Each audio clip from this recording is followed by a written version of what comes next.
Kwento. Diet start bukas. May mga araw talaga na parang ang hirap maging disiplinado.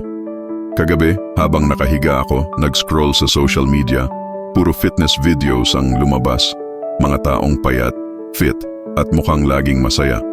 Sabi ko sa sarili ko, tama na. Bukas, diet na ako. Magiging healthy na ako. This is the start of a new me. Pagbangon ko kinabukasan, puno ako ng motivation. Nagbukas ako ng ref, tinignan ko yung mga laman. May gulay, prutas, at tubig.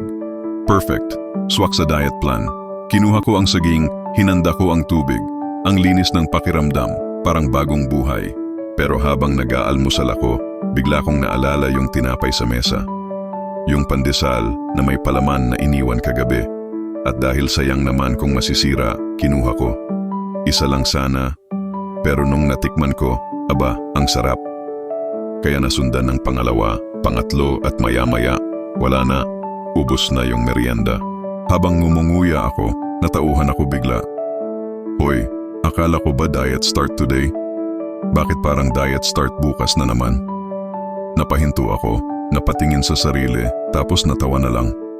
Parang tradisyon na yata, lagi kong sinasabi na today is the start, pero sa huli, nauurong ng nauurong. Ang ending, habang busog na busog ako, sabi ko, okay fine, bukas na lang ulit talaga. Promise, bukas wala nang daya.